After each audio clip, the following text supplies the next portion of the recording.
ठीक आहे, आपण स्टार्ट करू. कोर्स नंबर आहे इंटो 1 to 1. त्याच्यानंतर आपल्याला माहिती आहे की आपलं कोर्स टायटल आहे फंडामेंटल्स ऑफ एंटॉमॉलॉजी. ओके, आणि लास्ट लेक्चरला आपण काय बघितलं की इंट्रोडक्शन बघितलंय एंटॉमॉलॉजीचं, आणि आपण काय शिकणार आहे सिलेबस वगैरे बघितले आपण. नेक्स्ट आपण काय बघतोय की हिस्ट्री ऑफ एंटॉमॉलॉजी. तर हिस्ट्रीवरती तुम्हाला बरेचसे क्वेश्चन्स असतात, तर ते आपण बघतोय. तर what is mean by entomology. Okay, तर आपल्याला माहिती आहे सगळ्यांना की what is mean entomology. That is the branch of zoology which deals with study of insect. Okay, it is the branch of science म्हटलं तरी चालेल, किंवा it is the branch of zoology which deals with study of insect. Okay, आणि या इन्सेक्टची definition काय आहे हे आपण लास्ट टाइम बघितले. इन्सेक्ट आर ट्रॅचर, थ्रोट्स वगैरे वगैरे लास्ट टाइम आपण बघितले इन्सेक्ट म्हणजे काय. आणि त्याच्यानंतर बघा की काय म्हटलंय की एंटोमॉन मीन्स इन्सेक्ट आणि लॉगस मीन्स डिस्कोर्स. ओके, तर हे लक्षात ठेवा. आणि एंटॉमॉलॉजीची डेफिनेशन, आणि लास्ट लेक्चरला आपण इन्सेक्टची डेफिनेशन बघितली. ओके, तर या लेक्चरमध्ये आपण काय बघणार आहे की हिस्ट्री ऑफ एंटॉमॉलॉजी, जे आपण सायंटिस्ट बघणार आहे रिलेटेड टू एंटॉमॉलॉजी.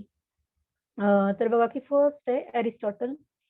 तर तो बघा की it was the father of biological classification. हे तुम्हाला आपल्याला माहिती आहे की अरिस्टॉटल काय आहे की बायोलॉजिकल क्लासिफिकेशनचा फादर आहे, तर तुम्हाला बऱ्याच वेळा विचारतात. Then he also distinguish insect as a mandibulate or a hostile type of and winged or wingless insect.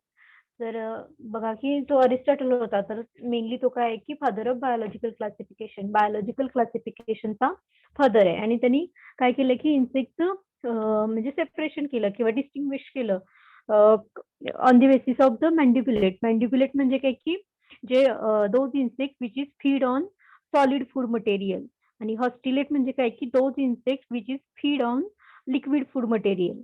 Okay, म्हणजे मॅन्डिब्युलेट म्हणजे कसले इन्सेक्ट की जे सॉलिड खातात. जसं फॉर एक्झाम्पल तुम्ही बघा की कॉकरोच काय खातोय की कुठली, म्हणजे फॉर एक्झाम्पल चपाती वगैरे जे काय फूड खातोय तो काय खातोय की सॉलिड खातोय. आणि हॉस्टिलेट मध्ये म्हणाल तर तुम्ही बघा की फॉर एक्झाम्पल तुम्ही बटरफ्लाय बघा. बटरफ्लाय काय करतात की फ्लावर्स मधला काय म्हणायचं शोषून घेतात, sap, sucking the cell sap. Okay, तर ते काय करतात की लिक्विड फूड मटेरियल फीडवर त्याच्यावरती फीड करतात. ठीक आहे, तर मग काय केलं की अरिस्टॉटलने की इन्सेक्टचं डिस्ट्रीब्युशन केलं किंवा इन्सेक्टचं सेपरेशन केलं on the basis of the mandibulate type or haustellate. Okay, तर आता आलं लक्षात तुम्हाला की मॅन्डिब्युलेट म्हणजे जे इन्सेक्ट की जे सॉलिड फूड खातात, आणि हॉस्टिलेट म्हणजे लिक्विड फूड खातात. And also winged or wingless insect, म्हणजे त्यांनी आणखी डिस्टिंग्विश किंवा क्लासिफिकेशन केलं on the basis of winged म्हणजे हॅव्हिंग द विंग्स, ज्यांना विंग्स आहेत ते, आणि विंगलेस म्हणजे ज्यांना विंग्स नाहीत ते. ओके, तर या दोन बेसिसवरती त्यांनी काय केलं की इन्सेक्टचं क्लासिफिकेशन केलं. कुठल्या बेसिसवरती, एक तर माउथ म्हणजे फिडिंग हॅबिट त्यांचं, आणि त्यांचे विंगचे टाईप म्हणजे wing having the wing or not having the wings, याच्यावरती त्यांनी काय केलं की क्लासिफिकेशन केलं इन्सेक्टचं. Then certain term like coleoptera and the diptera used by him. Okay, तर आपण काय बघणार आहे की ऑर्डर्स बघणार आहेत, आणि कोलेप्टेरा बीटलची ऑर्डर आहे आणि डिप्टेरा फ्लायची ऑर्डर आहे. तर या दोन ऑर्डर्स आहेत, आणि ह्या ज्या ऑर्डरला नाव देण्याचं किंवा ज्या ह्या टर्म्स आहेत त्या टर्म्स त्यांनी काय केलं की firstly used by the him. Okay, तर अरिस्टॉटल इम्पॉर्टंट आहेत. कदाचित तुम्हाला सायंटिस्ट असतात, राईट डाऊन 4 सायंटिस्ट, किंवा हिस्ट्रीमध्ये तुम्हाला सायंटिस्ट लिहायचे. ओके, किंवा पर्टिक्युलर तुम्हाला नावं दिलेलं असतील आणि त्यांचं कंट्रीब्युशन तुम्हाला लिहायचं आहे. तर फर्स्टली अरिस्टॉटल मेनली आहे की तो काय होता की फादर ऑफ बायोलॉजिकल क्लासिफिकेशन, आणि मेनली त्यांनी काय केलं की इन्सेक्टचं क्लासिफिकेशन केलं on the basis of the mandibulate or haustellate आणि विंगेड ऑर विंगलेस इन्सेक्ट, आणि some terms like Coleoptera and the Diptera used by the him. Okay, that is the Aristotle. Then next is Finley. It was a natural philosopher of the natural historia. Okay, तर एक book आहे, फक्त हे लक्षात ठेवा, naturalist Historia. जी काही spelling आहे ते बघा तुम्ही त्याचं. नॅचरलिस्ट हिस्टोरिया म्हणजे काय की नॅचरल हिस्ट्री. एकतर एक बुक होतं, आणि हा काय होता की it was the philosopher and he wrote the book that is the naturalist historia, म्हणजेच natural history. Then next J C Fabricius. तर it was a student of Linnaeus. तो का लिनियसचा स्टुडंट होता and also classified the insects which is are based on mouth part. Okay, तर आपण next पुढे आपण एकदा लेक्चरमध्ये बघणार आहेत की माउथ पार्टचे वेरियस जे टाइप्स आहेत, जसं की मी आता म्हटलं की मॅन्डिब्युलेट आणि हॉस्टिलेट आणि त्याचं डिटेल क्लासिफिकेशन. ओके, तर हे काय की जेसी फॅब्रिकस काय केलं की he also classified the insects on the basis of the mouth part. म्हणजे त्यांनी insects classification केलं on the basis of the mouth part, and then he also published the Philosophia Entomologica in 1778, which was the first textbooks in entomology. Okay, तर हे तुम्हाला fill in the blank साठी असते. तर JC फॅब्रिकसचं contribution तुम्हाला लक्षात ठेवायचं असेल तर यातलं फक्त इम्पॉर्टंट काय की फर्स्ट टेक्स्टबुक त्याने लिहिलं, that is the Philosophia Entomologica in 1778 मध्ये. ओके, तर फॅब्रिकसचं हे कंट्रीब्युशन लक्षात ठेवा, first book that is the Philosophia Entomologica. Next आहे कार्लिनियस. कार्लिनियस तर आपल्याला माहिती आहे की which was given by binomial classification system. त्याने काय केलं की बायनॉमियल क्लासिफिकेशन सिस्टीम दिलं. बायनॉमियल म्हणजे तुम्हाला माहिती आहे की तुम्ही फॉर एक्झाम्पल तुम्ही ॲग्रो शिकताय किंवा फॉर एक्झाम्पल आपण आता इंट्रोचं 4th सेमिस्टरच्या इंट्रो शिकतोय बघा, जसं की जीनस आणि स्पेसीज. ओके, ते आपण शिकतोय. तर that is the binomial. Binomial म्हणजे ज्याच्यात म्हणजे कन्सिस्ट आहे जीनस आणि स्पेसीस. हे नॉर्मली तुम्हाला माहित असेल. तर याने काय केलं की कार्लिनियसनं बायनॉमियल क्लासिफिकेशन सिस्टीम त्यांनी दिले. Then it was the father of taxonomy. टेक्सॉनॉमीचा फादर आहे आणि त्याने एक बुक लिहिलं, that is the Systema Naturae. Then he also describe the 2000 पेक्षा जास्त इन्सेक्टच्या स्पेसीस त्यांनी काय केल्या की डिस्क्राईब केल्या.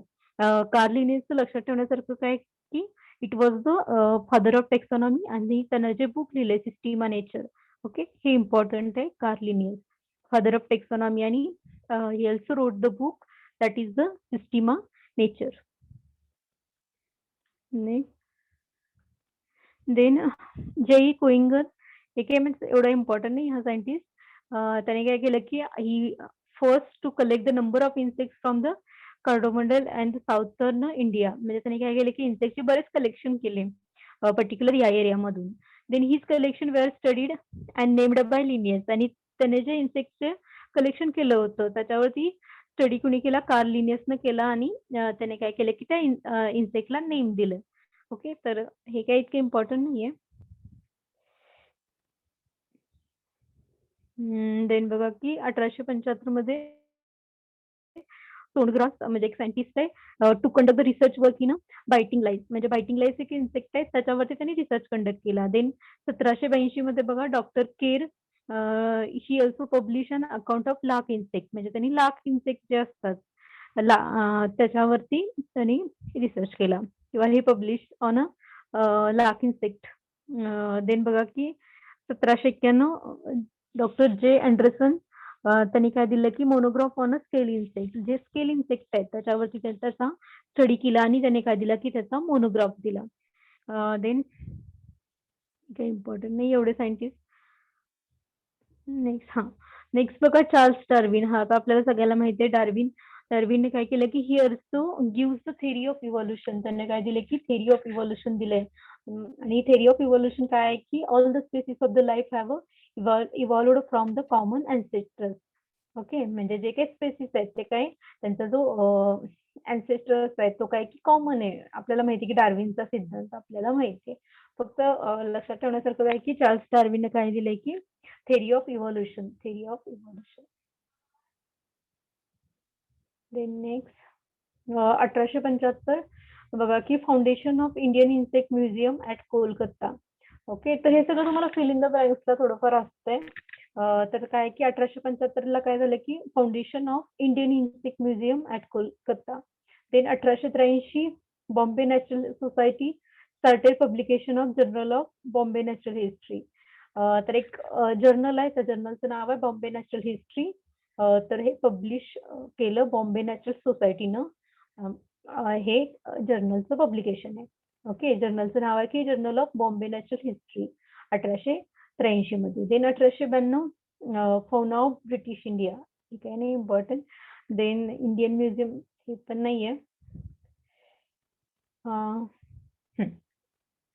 सर हे इम्पॉर्टंट आहे. सर विन्सेंट बी विंगलवर्थ. तर हा विंगलवर्थ इम्पॉर्टंट सायंटिस्ट आहे, तुम्हाला विचारलं जातं सगळं. देत बघा की वर्क ऑन मेडिकल एंटॉमॉलॉजी. मेनली हा जो सायंटिस्ट आहे त्याने काय केलं की मेडिकल एंटॉमॉलॉजी असतं, म्हणजे एक ब्रांच आहे एंटॉमॉलॉजीची, मेडिकल एंटॉमॉलॉजी. तर त्याच्यावरती त्यांनी त्याचा स्टडी केला त्यांनी. आणि हे also studied the blood sucking bug. एक इन्सेक्ट आहे ब्लड सकिंग बग, त्याच्यावरती त्यानं वर्क केले. मेनली त्यांनी मेडिकल एंटॉमॉलॉजी मध्ये वर्क केले. देन 1901 न्यूलिन de Niceville was the first government entomologist. Okay, तर हे फिल इन द ब्लँक्स तुम्हाला असते. फर्स्ट गव्हर्नमेंट एंटॉमॉलॉजिस्ट कोण होतं? कोण होतं? Lionel de Niceville. ओके, तर स्पेलिंग थोडं बघा. तर तो सायंटिस्ट आहे, was posted as a first government entomologist. Okay, बऱ्याच वेळा तुम्हाला फिल इन द ब्लँक्स असते. देन बघा की 1905 empirical agriculture research institute established at Pusa. हे आपल्याला माहित आहे. Then professor Lefroy becomes the first imperial entomologist. जे अजून एक सायंटिस्ट होते, दॅट इज द लिफ्रॉय. तर बघा की ते which was the first imperial entomologist. Okay, बघा की फर्स्ट गव्हर्नमेंट एंटॉमॉलॉजिस्ट कोण होतं? Lionel de Niceville. आणि जे आपलं IIR आहे आणि त्याच्यामध्ये फर्स्ट एंटॉमॉलॉजिस्ट कोण होता? That is the professor Lefroy. Okay, तर बघा की फर्स्ट गव्हर्नमेंट एंटॉमॉलॉजिस्ट विचारलं तर काय येणार आहे की लिओनेल डी नाइसवेली. आणि त्याच्यानंतर काय झालं बघा, 1905 ला काय झालं की IIR डेव्हलप झालं ॲट पुसा. आणि IIR मधला जो फर्स्ट एंटॉमॉलॉजिस्ट होता तो कोण होता? Professor Lefroy. ओके, तर तो थोडा डिफरन्स बघा. देन बघा 1906 इंडियन इन्सेक्ट पेस्ट बाय लिफ्रॉय. तर हे बऱ्याच वेळा तुम्हाला विचारलं जाते की हे बुक आहे इंडियन इन्सेक्ट पेस्ट, हे एक बुक आहे आणि which is wrote by Lefroy. Okay, then Indian insect life. हे दोन्ही जे बुक आहेत, इंडियन इन्सेक्ट पेस्ट आणि Indian insect life, which is wrote by Lefroy. Okay, तर हे बऱ्याच वेळा तुम्हाला लिफ्रॉयचं बुकची नावं असतात की हे बुक कोणी लिहिलंय. इंडियन इन्सेक्ट पेस्ट आणि दुसरं एक बुक आहे इंडियन इन्सेक्ट पेस्ट. ते किती साली? 1906 साली. आणि 1909 साली that is the Indian insect life which is wrote by Lefroy. Then 1912 that is the plant quarantine act enforced. जो काही एक ऍक्ट आहे प्लांट क्वारंटाईन ऍक्ट, तो काय झाला की एनफोर्स झाला. देन बघा की हे इम्पॉर्टंट आहे 1914 that is the destructive insect act. Okay, DIP act म्हणजे तुम्हाला म्हटलं जातं की कॅपिटल DIP ऍक्ट. DIP म्हणजे डिस्ट्रक्टिव्ह इन्सेक्ट पेस्ट. ओके, तर लक्षात ठेवा, हा विचारला जातो तुम्हाला. 1914 साली झालाय की DIP ऍक्ट झालाय. Then 1916 imperial forest research institute established at Dehradun. देहरादूनला काय झालं की फॉरेस्ट रिसर्च इन्स्टिट्यूट एस्टॅब्लिश्ड झाली at Dehradun. Then 1925 Indian lac research institute at Bihar, Ranchi Bihar. Okay, तर हे पण लक्षात ठेवा की लाख रिसर्च, ह्या स्लाइडवरचं सगळं इम्पॉर्टंट आहे. लाख रिसर्च इन्स्टिट्यूट त्याचं लोकेशन कुठं आहे की रांची, दॅट इज बिहारमध्ये. आणि ते कधी झालं एस्टॅब्लिश्ड? दॅट इज 1925 साली. Then 1938 that is entomological society of India founded. किंवा दुसरं एक होतं की जर्नल होतं Indian journal of society publish in this year, that is 1938. Okay, तर 1914चा ऍक्ट लक्षात ठेवा. DIP ऍक्ट तुम्हाला बऱ्याच वेळा विचारलं जाते. अजून एक याच्या पाठीमागच्या स्लाइडमध्ये आपण बघितलं होतं बघा, 1912ला काय झालं की प्लांट क्वारंटाईन ऍक्ट झाला. त्याच्यानंतर 1914ला काय झालं? कुठला ऍक्ट झाला? DIP ऍक्ट झाला, that is destructive insect and pest act. Okay, then next 1939 that is the locust warming organization which was established. Okay, locust एक पेस्ट आहे, ग्रॉसऑफरची फॅमिली मधला त्या ऑर्डर मधले बघा लोकस्ट. तर त्या लोकस्ट वॉर्मिंग ऑर्गनायझेशन एक डेव्हलप झालं, दॅट इज 1939 ला.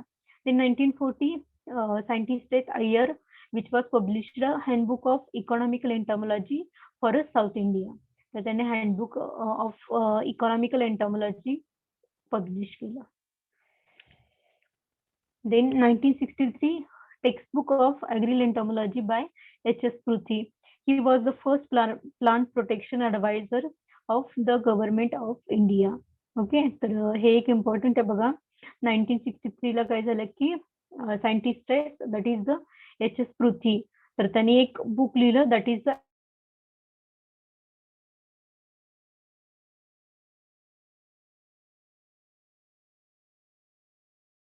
प्रोटेक्शन ॲडवायझर होते गव्हर्नमेंट ऑफ इंडियाचे. Okay, then 1968 that is the central insecticide act. Okay, तर बघा की तुम्हाला मेनली 3 ऍक्ट लक्षात ठेवायचे. फर्स्टली काय की quarantine act, insect plant quarantine act, तो कधी झाला 1912 ला झालाय. त्याच्यानंतर 1914 ला काय झालंय की DIP ऍक्ट झालाय, that is destructive insecticide act. आणि 1968 ला that is the central insecticide act. 1968 ला काय झालंय की सेंट्रल इन्सेक्टिसाइड ऍक्ट. ओके, तर बघा की तुम्हाला 3 ऍक्ट आहेत आणि त्या प्रत्येकाचं इयर लक्षात ठेवा आणि कुठला तुम्हाला विचारतात. तर बघा परत तुमच्या लक्षात आलं तर बघा 12 ला काय झालं 1912 ला प्लांट क्वारंटाईन ऍक्ट झालाय. आणि देन 14 ला काय झालंय 1914 ला DIP ऍक्ट झालाय. आणि इन्सेक्टिसाइड ऍक्ट कधी झालाय 1968. हे 3 ऍक्ट तुम्हाला लक्षात ठेवायचे आहेत. देन नेक्स्ट हा ठीक आहे. तर हिस्ट्री आपली कम्प्लीट झाली आणि त्याच्यानंतर आपण काय बघणार आहे की व्हेरियस इन्स्टिट्यूट बघणार आहेत रिलेटेड टू द एंटॉमॉलॉजी. म्हणजे जे बऱ्याच इन्स्टिट्यूट आहेत तर त्यातल्या एंटॉमॉलॉजीशी ज्या रिलेटेड आहेत त्या आपण बघणार आहेत. ओके, तर फर्स्ट आहे CAB that is Commonwealth agriculture bureau. Location आहे त्याचं UK. देन IOBC, हा बऱ्याच वेळा तुम्हाला विचारलं जातं. IOBC that is the international organisation for biological and integrated control of noxious animals and plant. Okay, तो बराच मोठा आहे की तर तुम्हाला विचारला जातोय. तर बघा त्यात बघा की आय म्हणजे international organisation for biological and integrated control of noxious and animal and plants. Okay, तर हा तुम्हाला काय वेळा विचारला जातो बऱ्याच वेळा, कारण त्यात बघा की त्यात एन कुठं नाहीये. म्हणजे जर ऍज अ वर्ड्स नुसार तुम्ही लिहायचा प्रयत्न केला तर तसं नाहीये ते. तर बघा IOBC तिथं फक्त ना बी आले ते फक्त बायोलॉजिकल आहे. तर तुम्हाला ते सगळं लक्षात ठेवायचंय की biological and integrated control of noxious animals and the plants.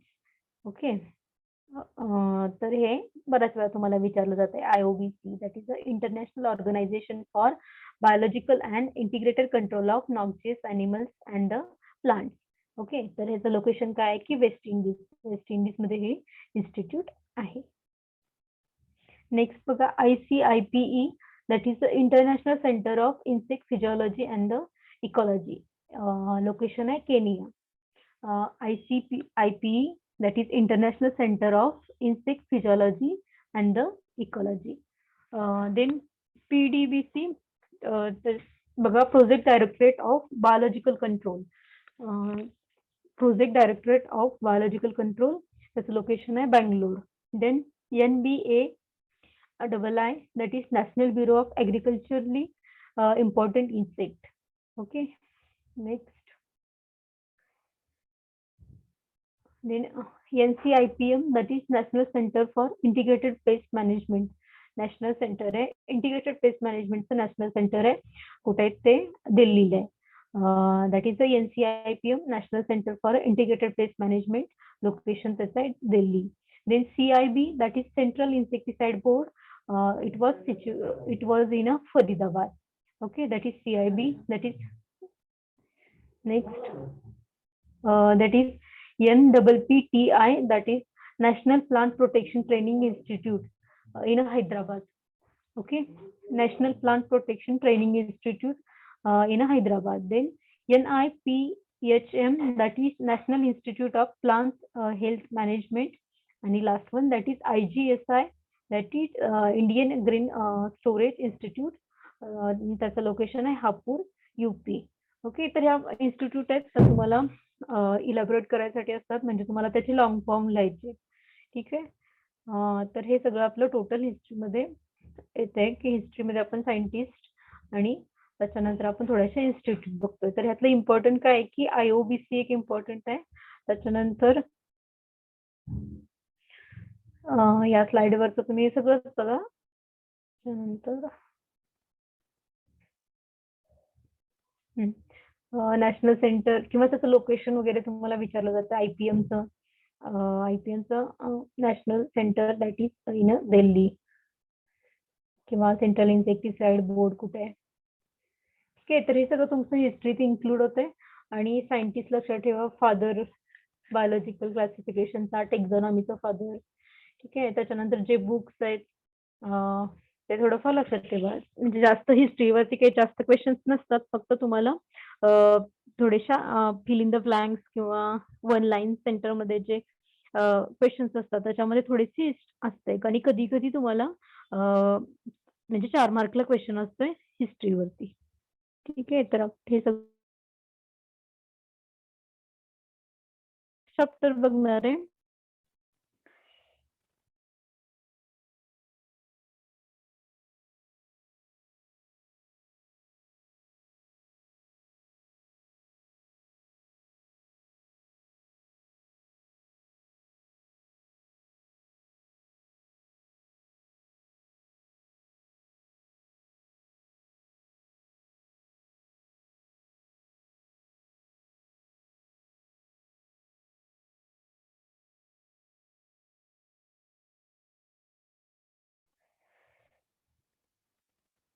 Okay. आपला नेक्स्ट चॅप्टर आहे classification of arthropoda. Classification of arthropoda. इन्सेक्टचा फायलम कुठला आहे? फायलम. लास्ट लेक्चर ज्यांनी अटेंड केले त्यांनी सांगायचं आहे फायलम. आवाज येतोय का?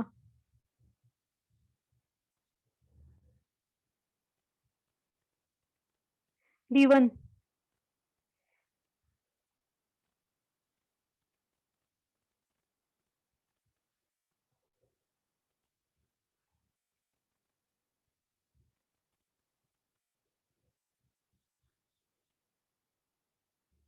मला काय आठवत नाही वाटतं. ओके. तर लास्ट वेळी आपण काय शिकले, की आपलं कोर्स टायटल आहे फंडामेंटल्स ऑफ एंटॉमॉलॉजी. तर आपण त्याच्यामध्ये काय बघितलं होतं, की इन्सेक्टचा फायलम आहे अर्थोपोडा आणि क्लास आहे इन्सेक्टा. ओके. तर तिथं जस्ट आपण इंग्लिश केलं होतं, की Arthropoda, phylum Arthropoda having classes that is the 7 classes. Okay. आणि त्यातला एक क्लास आहे दॅट इज द इन्सेक्टा. तर तुम्हाला क्वेशन असतो, की क्लासिफिकेशन ऑफ अर्थोपोडा. तर आपण त्याचं आता डिटेलमध्ये बघणार आहे. ठीक आहे. देन बघा, की इन्सेक्टचा फायलम आहे अर्थोपोडा. ओके. तर अर्थोपोडा मीन्स आपण लास्ट बघितलंय अर्थोपोडाचं सगळं. ठीक आहे. त्याचे सगळे आपण कॅरेक्टर्स वगैरे बघितलेत. मी तुम्हाला PPT सेंड केल्या. जर लेक्चर अटेंड केलं नसेल तर ते बघा. तर आपण त्याच्यात काय म्हटलं होतं, की phylum Arthropoda having the 7 classes. तर त्याच्यामध्ये काय आहेत, की 7 क्लास आहेत. तर बघा, की 7 क्लास कुठले आहेत. तर फर्स्ट क्लास आहे that is onychophora. Onychophora means claw bearing ज्याच्यामध्ये क्लॉ येते. नेक्स्ट आपण इमेजमध्ये वगैरे बघणार आहे, की क्लॉ म्हणजे काय. ओके. तर त्याचं एक्झाम्पल आहे पेरिपॅटस. पेरिपॅटस काय आहेत? इन्सेक्ट आहेत. जसं फॉर एक्झाम्पल आपण लिहिले ते सगळे काय आहेत, की इन्सेक्ट आहेत. देन बघा क्रुस्टॅसिया. सेकंड आपला क्लास आहे क्रुस्टॅसिया. क्रुस्टा मीन्स शेल. फॉर एक्झाम्पल त्याच्यामध्ये काय येतात? प्रॉन्स येतात, क्रॅब्स येतात किंवा उडलूज येतात. देन थर्ड क्लास आहे that is the arachnida. That is arachne म्हणजे स्पायडर. त्याच्यामध्ये काय येतात? स्कॉर्पियन येतात, स्पायडर येतात, टिक येतात किंवा माईट येतात. ठीक आहे. Then chilopoda. Chilo means leaf, poda means appendages. तर त्याच्यामध्ये मेनली काय येतात, की सेंटिपेड्स येतात आणि डिप्लोडामध्ये काय येतात? मिलिपेड्स येतात. आणि ट्रायलोबिटा म्हणजे तो थोडासा म्हणजे नाही येतात बरेचसे इन्सेक्ट. तो थोडासा जुना ग्रुप आहे, की ज्याच्यामध्ये नाही येत आता जास्त इन्सेक्ट. देन नेक्स्ट आपला क्लास आहे that is the Hexapoda. Okay. Hexa means 6, poda means leg और हेक्सापोडाचं दुसरं नाव आहे इन्सेक्टा. ओके. आणि त्याचं एक्झाम्पल आहे इन्सेक्ट. ठीक आहे. तर हे फायलम अर्थोपोडाचे 7 क्लासेस आहेत. तर तुम्हाला मोठा क्वेशन असतो 4 मार्कला. क्लासिफाय द 7 किंवा अर्थपोडाचे 7 क्लासेस हे करा, डिस्क्राईब करा विथ एक्झाम्पल, असं तुम्हाला क्वेश्चन असतोय. ठीक आहे, तर हे सगळे इंग्लिश केलेत आपण, तर आपण प्रत्येक क्लास बघणार आहे. तर फर्स्ट बघा क्लास आहे ऑनिचोफोरा. ऑनिचोफोराचं एक्झाम्पल आहे पेरिपॅटिस. तर बघा की याच्यामध्ये आपण बघतोय की it was a link between the phylum annelida and arthropoda. याच्यामधले जे इन्सेक्ट आहेत तर त्याच्यामध्ये जे इन्सेक्ट आहेत दे हॅव्हिंग द लिंकिंग किंवा connecting link between the phylum annelida आणि अर्थोपोडा मधले एक लिंक आहेत किंवा कनेक्टेड लिंक आहे ह्याच्यामध्ये जे इन्सेक्ट आहेत. म्हणजे काय की थोडेफार त्यांचे कॅरेक्टर सेम आहेत. देन बघा they are worms like terrestrial forms of animals. ते मेनली ते काय आहेत, वर्म्स आहेत लाईक टेरेस्ट्रियल फॉर्म, म्हणजे जे टेरेस्ट्रियल किंवा काय म्हणायचं वाळवंट या टाईपमध्ये किंवा या एरियामध्ये जसे वर्म्स असतात तसे ते वर्म्स आहेत. They are worm like terrestrial form of animals. तर देन त्यांची बॉडी जी आहे ती काय आहे की unsegment externally. Then numerous pairs of joint legs. आणि मेनली त्यांना आपण मग अशी काय म्हटले की लेग्स, म्हणजे त्यांना काय ऑनिचोफोरामध्ये जे इन्सेक्ट आहेत त्यांना मेनली काय की क्लॉज आहेत. ओके, तर नेक्स्ट इमेजमध्ये तुम्ही क्लॉज बघा म्हणजे तुम्हाला कळून जाईल. ओके, जर ती वरची हे बघा, वरची इमेज बघा, तर हे काय आहेत की पेरिपॅटल्स आहेत आणि त्या वरच्या डायग्राम मध्ये तुम्हाला नावं दिसत असतील. तर त्यांना असे छोटे छोटे लेग्स आहेत किंवा क्लॉज आहेत, तर त्याला काय म्हणतात की हे पेरिपॅटस आहेत. आणि पेरिपॅटसचा क्लास आहे ऑनिचोफोरा. तर तुम्हाला फिल इन द ब्लँक साठी असते किंवा फॉर एक्झाम्पल असं असते की पेरिपॅटसचा क्लास कुठला आहे. पेरिपॅटसचा क्लास आहे ऑनिचोफोरा. तर बघा की जे इन्सेक्ट असतात, इन्सेक्टची बॉडी काय असते, सेगमेंटेड बॉडी असते. ओके, तर बघा की ऑनिचोफोरा मधले जे इन्सेक्ट आहेत ते अनसेगमेंटेड आहेत. जसं फॉर एक्झाम्पल कुणी बघितलं असेल तर बघा तुम्ही कॉक्रोच बघितलं का, त्याच्यामध्ये सेगमेंटेड बॉडी असतात. किती आठवतच नसेल तुम्हाला, पूर्ण टोटल किती सेगमेंट्स असतात, 20 सेगमेंट्स असतात. ठीक आहे इन्सेक्ट मध्ये. पण जे ऑनिचोफोरा मधले आहेत, जसं फॉर एक्झाम्पल आपण आता म्हटले की त्याचं एक्झाम्पल आहे पेरिपॅटस. आणि पेरिपॅटस मीन्स पेरिपॅटस मधलं इम्पॉर्टंट काय असते की किंवा काय आहे इम्पॉर्टन्स, क्लॉ बेरिंग, म्हणजे ज्याच्याकडे क्लॉज आहेत. क्लॉ म्हणजे तुम्हाला कळते बघा, वरती छोटे छोटे लेग्स आहेत त्याला म्हणायचं क्लॉ. ओके, तर आणि ऑनिचोफोराचं एक्झाम्पल लक्षात ठेवा पेरिपॅटस. देन सेकंड आहे क्रुस्टासिया. क्रुस्टा मीन्स शेल. ओके, तर याच्यामध्ये बघा की जसं फॉर एक्झाम्पल तुम्ही खेकडा बघितलं असेल किंवा प्रॉन बघितलं असतील किंवा उडलूस बघितलं असेल, तर त्याच्यावरती काय असते, पर्टिक्युलर एक शेल असते. ओके, क्रॅब्स बघितलं असेल, खेकडा बघितला असेल तर त्याची जी त्याच्या बॉडीवरती काय असतात, शेल असतात. जसं फॉर एक्झाम्पल आणखी काय आहेत की प्रॉन्स आहेत किंवा उडलूस पण क्रुस्टॅसिया मध्ये येत आहे. ओके, तर तुम्हाला विचारतात की dash dash is a class of crab. Okay, that is the क्रुस्टॅसिया.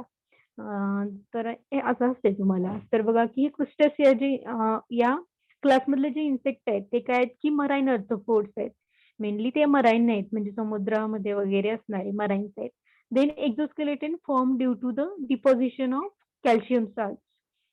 Mainly हे काय येते की मराईन्स आहेत, म्हणजे की रिलेटेड टू सी, आणि म्हणजे तुम्हाला तिथं दिसतात मराईन अर्थ्रोपोड्स आहेत. आणि त्यांचं जे एक्झोस्केलेटन आहे, एक्झोस्केलेटन म्हणजे त्यांची जी स्किन आहे ती कशाने झाली, which is formed by deposition of calcium salt. आणि त्यांची जी स्किन आहे ती कशाने तयारी झाली आहे, डिपॉझिशन ऑफ कॅल्शियम साल्टमुळं. Then body is divided into cephalothorax and the abdomen. Okay, तर लास्ट बघितले आपण इन्सेक्टची बॉडी कशामध्ये डिवाइड झालेली असती, 3 रिजन्स काय आहेत की इन्सेक्ट मध्ये, काय आहेत की काय आहेत इन्सेक्ट मध्ये 3 regions. Head, thorax, abdomen. Okay, तर इन्सेक्ट मध्ये काय आहे की हेड, थोरॅक्स आणि अब्डोमेन आहे. ठीक आहे, तर आणि इथं बघा की क्रुस्टॅसियामध्ये किंवा क्रुस्टॅसियामध्ये जे इन्सेक्ट आहेत, जसं फॉर एक्झाम्पल तुम्ही क्रॅब बघा, तुम्ही खेकडा बघितलाय नॉर्मली, तर नॉर्मली खेकड्यामध्ये काय असते की बॉडी इज डिवायडेड इंटू सेफॅलोथोरॅक्स आणि अब्डोमेन. ओके, तर बघा की क्रुस्टॅसियामध्ये काय आहेत की 2च रिजन आहेत त्यांच्यामध्ये, म्हणजे सेफॅलोथोरॅक्स आणि अब्डोमेन. म्हणजे त्यांचं जे हेड आहे सेफॅलो कशाशी रिलेटेड आहे, हेडशी रिलेटेड आहे. म्हणजे त्यांचं हेड आणि थोरॅक्स जॉईंट असते आणि मेनली त्यांच्या 2च रिजन पडतात, दॅट इज द सेफॅलोथोरॅक्स आणि नेक्स्ट रिजन आहे त्यांचं अब्डोमेन. ओके. तर क्रुस्टेसियाचं मेनली एक्झाम्पल तुम्ही क्रॅब लक्षात ठेवू शकताय आणि having two body regions that is the cephalothorax and abdomen. Okay. Cephalo म्हणजे हेड. फक्त इथं काय आहे की थोरॅक्स आणि हेड थोडंसं जॉइंट आहे. म्हणजे सेगमेंटेड नाहीये किंवा मध्ये वेगळं सेगमेंटेड नाहीये की तुम्हाला ते मेन जॉइन आहे मेनली. म्हणून त्याला सेफॅलोथोरॅक्स म्हटलंय आणि नेक्स्ट त्यांचं काय आहे की region that is the abdomen. Then 5 pairs of legs and 2 pairs of antennae. Okay. तर बघा की इन्सेक्टला किती लेग्स असतात 3 pairs of legs, आणि विंग्स 2 pairs of wing. हा विंग्स किती असतात 2 पेअर्स असतात. ओके. लेग 6 असतात इन्सेक्टला. तर बघा इथं क्रुस्टेसियामध्ये जसं फॉर एक्झाम्पल तुम्ही क्रॅब खेकडा बघितला असेल तर खेकड्याला किती पाय असतात 5 पेअर्स ऑफ लेग. त्याला 5 pairs of leg 10 total pairs मध्ये सांगितले. Okay. And 2 pairs of antennae 2 pairs of antennae असतात. आणि या क्रुस्टेसिया मधले जे आहेत किंवा मराइन अर्थ्रोपोड्स आहेत त्यांचं मेनली रेस्पिरेशन कशाने होतंय गिल्सनी होतंय. ओके.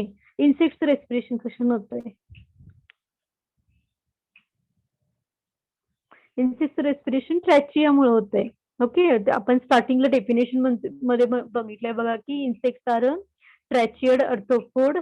ट्रॅचियड म्हणजे काय की त्यांचं रेस्पिरेशन कशाने होतंय ट्रॅचियामुळे होतंय. ट्रॅचिया म्हणजे काय असते की एअर ट्यूब्स असतात आणि त्याच्यामुळे त्यांचं रेस्पिरेशन होतंय. ठीक आहे. तर क्रुस्टेसियाचं बऱ्याच वेळा तुम्हाला म्हणजे जसं आताच मी सांगितलं की क्रॅबचा क्लास कुठला आहे हे बऱ्याच वेळा तुम्हाला मिडला वगैरे असणार आहे की बघा. तर क्रॅबचा क्लास कुठला आहे क्रुस्टेसिया आहे. तर त्याच्यामधले लेगचे पेअर्स किती आहेत किंवा त्यांचं रेस्पिरेशन कशाने होतंय हे बघा किंवा मेनली तुम्ही त्याचे एक्झाम्पल्स लक्षात ठेवायला हवे. ओके. देन बघा की हे क्रॅबची इमेज आहे. क्रॅब तुम्ही बघितलेत. वाटलं तर तुम्ही लेग्स काउंट करू शकताय आता इथं. ठीक आहे. देन सेकंड त्याचा अजून एक एक्झाम्पल आहे प्रॉन्स.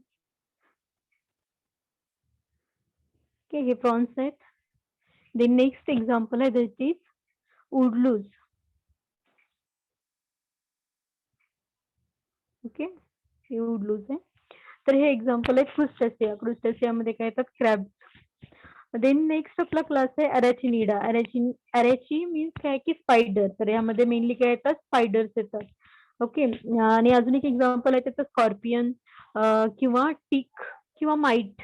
ओके. तर हे सगळ्यांचा क्लास काय आहे की अरॅचिनिडा आहे. आणि याच्यामध्ये काय आहे की याच्यामध्ये बॉडी इज डिवायडेड इंटू सेफॅलोथोरॅक्स आणि अब्डोमेन. ओके. अगेन तेच आहे की सेफॅलोथोरॅक्स आणि अब्डोमेन मध्ये यांची बॉडी डिवायडेड असते. Then 4 pairs of legs. त्यांना काय असतात की 4 पेअर्स ऑफ लेग्स असतात. आपल्याला माहिती आहे किंवा आधीच मी काल परवा बघितलं होतं आपण spider is a not insect असं म्हटलं होतं आपण. ठीक आहे. तर स्पायडरला किती आहेत 4 पेअर्स ऑफ लेग्स आहेत आणि the respiration bye lung books. त्यांचं मेनली रेस्पिरेशन लंग बुक्स मुळे होत आहे. तर हे काय आहेत की स्कॉर्पियन आहेत. देन नेक्स्ट आपल्याला माहिती आहे स्पायडरचे लेग्स तुम्ही काउंट करू शकताय.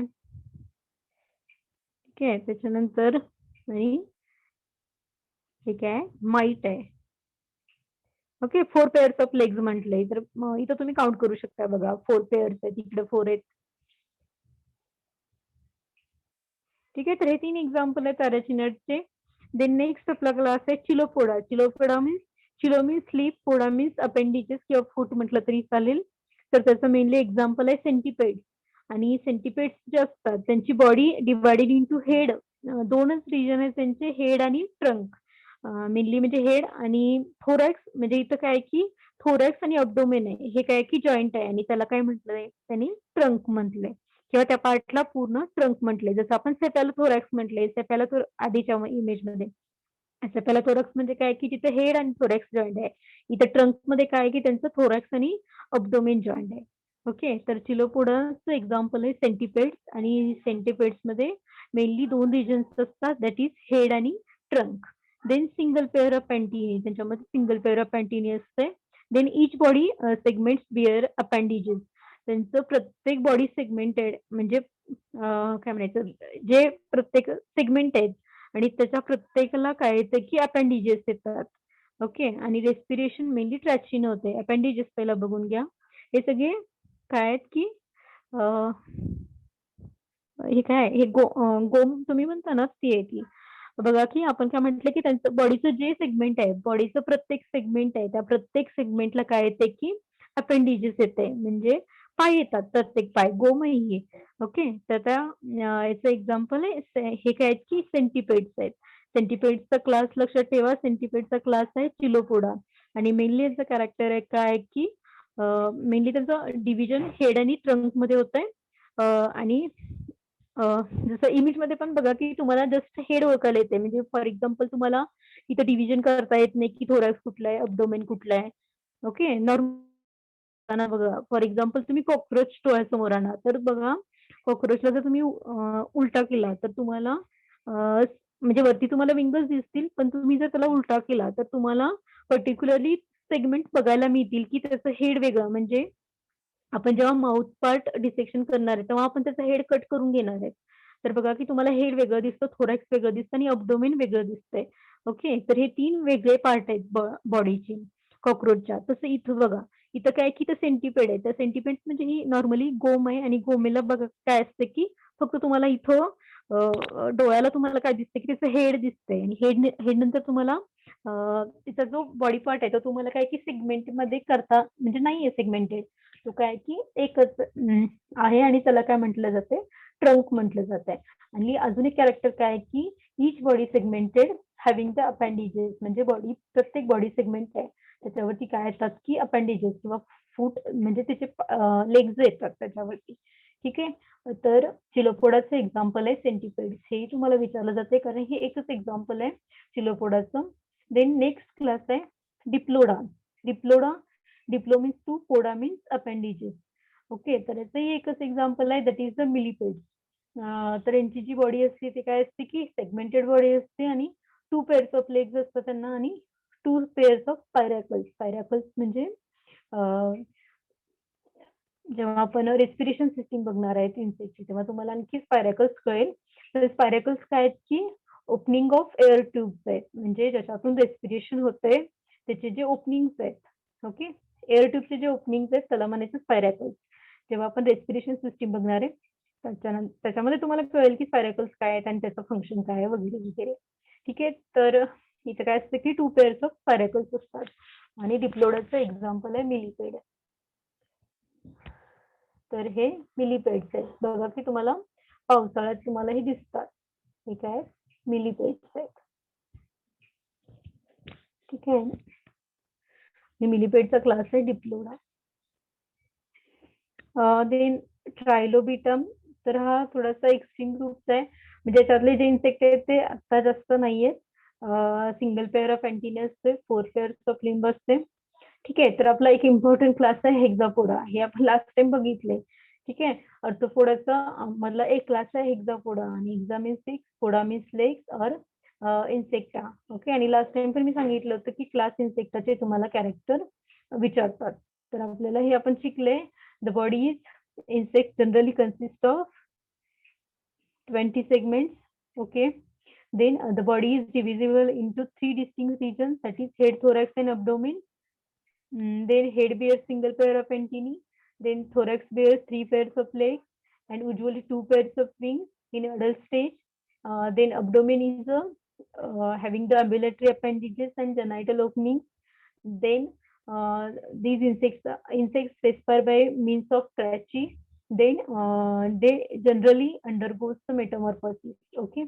तर या सगळ्या क्लासेस मधला म्हणजे ऍटलीस्ट तुम्ही सगळे अर्थोपोडा हॅव्हिंग 7 क्लासेस आणि त्या 7 क्लासेसचे प्रत्येकाची नावं आणि त्याचे एक्झाम्पल्स हे तुम्हाला लक्षात ठेवायचे.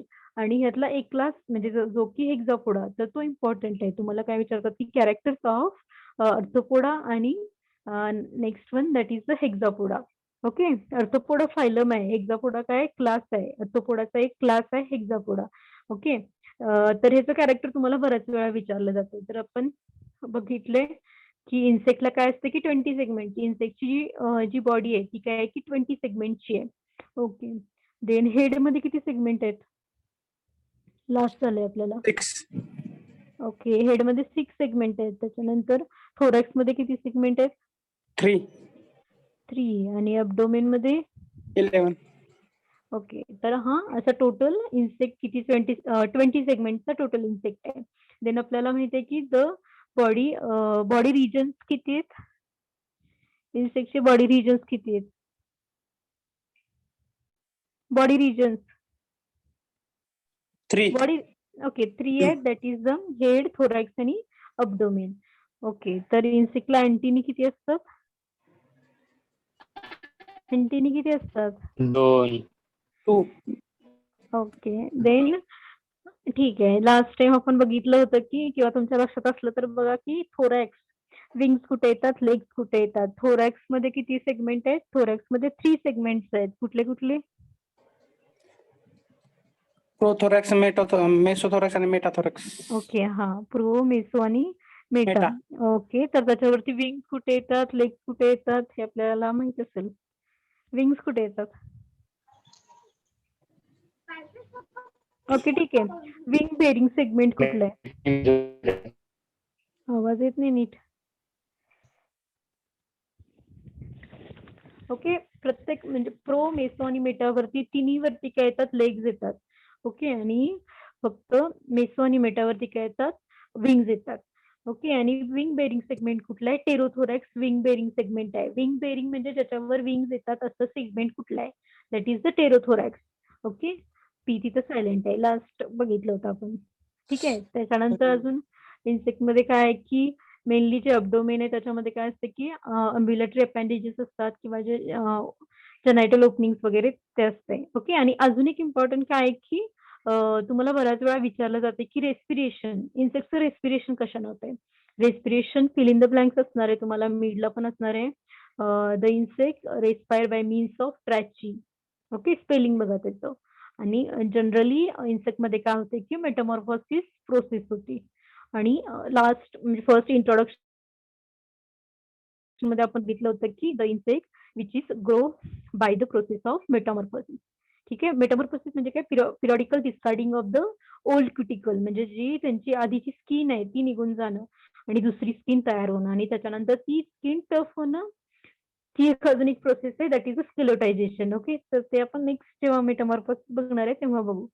ठीक आहे, तर हे काय आपण आता बघितले क्लासेस. तर फार रेअरली तुम्हाला क्वेश्चन असते किंवा तुम्हाला काय असते की in list 7 classes of Arthropoda with their example. Okay, तर तुम्हाला या कोर्समध्ये जे एक्झाम्पल्स आहेत ते फार इम्पॉर्टंट आहेत, कारण आपण याच्यानंतर आपण जे काही शिकणार आहे तर त्याच्यामध्ये आपल्याला प्रत्येकाचं एक्झाम्पल लिहायचं आहे. जसं फॉर एक्झाम्पल तुम्ही जेव्हा अँटीनी शिकाल तर पहिला तुम्ही काय शिकणार आहे? अँटीनी शिकणार आहे. त्याच्यानंतर त्याचं काय शिकणार आहे की डायग्राम शिकणार आहे. डायग्राम त्याचं स्ट्रक्चर शिकणार आहे. त्याच्यानंतर त्याचं डिस्क्रिप्शन आणि त्याच्यानंतर तुम्हाला काय की टाइप्स ऑफ अँटीनी आहेत आणि टाइप्स ऑफ अँटीनी मध्ये प्रत्येकाचं एक्झाम्पल तुम्हाला लक्षात ठेवायचं. तर या कोर्समध्ये तुम्हाला बरेचसे एक्झाम्पल लक्षात ठेवायचे. तर आता परत बघा की याच्यामध्ये हिस्ट्रीमध्ये थोडीफार थोडे सायंटिफिक हिस्ट्रीवर एवढे काही क्वेश्चन नसतात, थोडे असतात. पण याच्यावरती कधी कधी तुम्हाला क्लासिफिकेशन ऑफ अर्थोपोडावर असतंय. तर इन्सेक्टचा फायलम आहे अर्थोपोडा, क्लास आहे इन्सेक्टा. ओके, आणि अर्थोपोडाचे 7 क्लासेस आहेत. ही स्लाइड खूप इम्पॉर्टंट आहे आणि त्याच्यावरती जे एक्झाम्पल्स आहेत ते पण तुम्हाला लक्षात ठेवायचे. ठीक आहे, आणि हा, हे म्हणजे ही इन्फॉर्मेशन नाही पाठ केली तरी चालेल, फक्त त्याचे एक्झाम्पल्स लक्षात ठेवा. पण लास्टचा जो क्लास आहे एक्झाफोडा, त्या एक्झाफोडाचं तुम्हाला कॅरेक्टर्स आहेत ते तुम्हाला लक्षात ठेवायचे. ठीक आहे, अजून काही?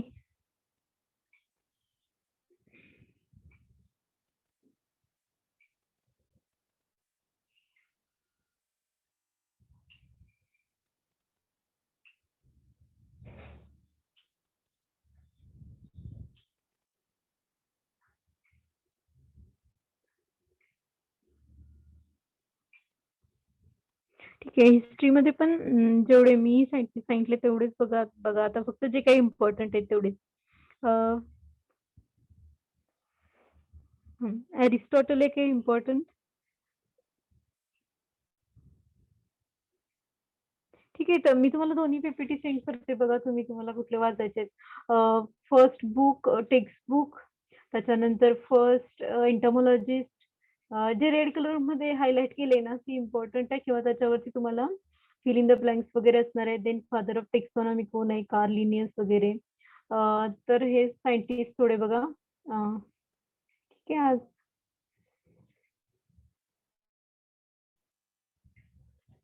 फार रेअरली असतात त्याच्यावर तुम्हाला क्वेश्चन. अजून कोणाला काही प्रॉब्लेम असेल तर विचारा काही.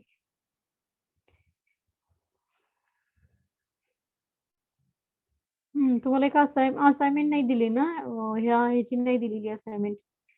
ह्याचं मॅन्युअल काय, आपलं मॅन्युअल आपल्याला प्रिंटेडच भेटेल ह्याचं. पण 4th सेमिस्टरचं मॅन्युअल आपण लिहायचं आहे. ह्याचं तुम्हाला प्रिंटेड भेटेल आणि ह्याचं प्रिंटेड भेटेल, त्याच्यामुळे मग आपण असाइनमेंट लिहिणार आहेत. असाइनमेंट म्हणजे जे इम्पॉर्टंट क्वेश्चन आहेत तेच लिहिणार आहेत आपण, म्हणजे ते तुम्हाला वाचायला पण होते. तुम्ही काही फोन मधलं काही जाऊन वाचत नाही.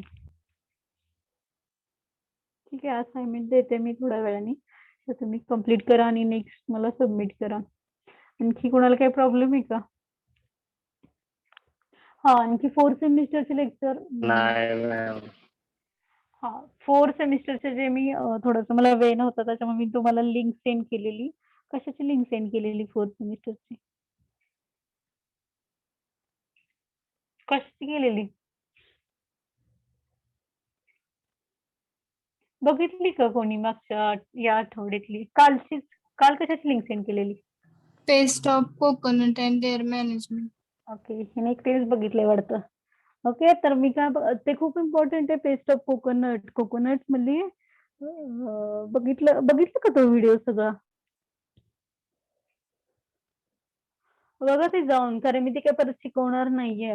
त्यातले बरेचसे क्वेश्चन तुम्हाला जसं की रायनोसरस बीटल वगैरे तुम्हाला स्पॉटिंगला असतात आणि कोकोनट फार इम्पॉर्टंट आहे. जसं पाम ट्रीज मधलं तुम्हाला काय की कोकोनट वरतीच बऱ्याच वेळा पेस्ट असतात, तर ते जाऊन बघा. आणि कोकोनट आणि त्याच्या आधी मी काय सेंड केलेलं, ब्रिंजल. ओके, तर तुम्ही मला सेंड करायचं असाइनमेंट. आपल्याला 10 मार्क पाहिजे असली तर आपल्याला असाइनमेंट लिहायचे. ओके, तर मला ते असाइनमेंट सेंड करायचे. तुम्हाला समजत नसलं तर तुम्ही मला परत विचारा, पण ते ऐका आणि ते ऐकल्यानंतर तुम्हाला सगळं समजून जाईल. ब्रिंजलची पण ऐका आणि कोकोनटची पण ऐका. आणि त्याच्यानंतर तुम्हाला काय लिहायचे, तुम्हाला पीपीटी सेंड करते मी. त्या 2ची राहिली आहे, तर तुम्ही ते चार्ट प्रिपरेशन करा आणि ते मला सेंड करा. ते फार इम्पॉर्टंट आहे, कारण आताची जी न्यूची मुलं होती तर त्यांनी मला सांगितलं की मॅडम ते फार उपयोगाचं आहे किंवा तुम्हाला ते फार युजफुल होतंय, कारण तुम्हाला आता कसं फिल इन द ब्लँक्सच आहेत ना, तर तुम्ही चार्टमध्ये अभ्यास केला तर तुम्हाला बरं पडेल ते. ठीक आहे, ते चार्ट करा आणि सगळ्यांनी मला सेंड करायचे. मी नोट डाऊन करते की कोणी पाठवले आणि कोणी नाही पाठवलं, आणि स्वतःच लिहिलेलं सेंड करायचं आणि त्या असाइनमेंटवर तुमचा रजिस्ट्रेशन नंबर लिहायचा. ओके, प्रत्येक पेजवर असाइनमेंटवरचा म्हणजे 2च पेज येणार ना, 2च होतील पेज, तर त्याच्यावरती दोन्हीवरती तुमचा रजिस्ट्रेशन नंबर लिहायचा. ठीक आहे, तुम्ही दुसऱ्याचं सेंड करताय. ठीक आहे, तर तुम्हाला 4th सेमिस्टर मध्ये पण काही प्रॉब्लेम असेल तर मला विचारा. 2nd सेमिस्टरचं तर तुम्हाला आत्ताच सुरू झालंय आणि सेकंडचं तर मी दरवेळी शिकवणारच आहे. 4thचं कसं की ते आहेत रेकॉर्डेड, तर मी तुम्हाला सेंड करेल. तरी काही प्रॉब्लेम असेल तरी विचारा. सेकंडचं मी तुम्हाला शिकवणारच आहे. ठीक आहे, काही प्रॉब्लेम नाही. आणि सेकंडचे मी असाइनमेंट देणार आहे, त्या असाइनमेंट पण कम्प्लीट करायच्या आहेत आणि जो ग्रुप आहे त्याच्यामध्ये तुम्ही असाइनमेंट सेंड करायच्या आहेत. ठीक आहे, काही नाही. ठीक आहे, आपण मीटिंग क्लोज करू मग. नेक्स्ट चॅप्टर काही कम्प्लीट नाही होणार, तो बराचसा मोठा आहे, तो आता नाही व्हायचा कम्प्लीट.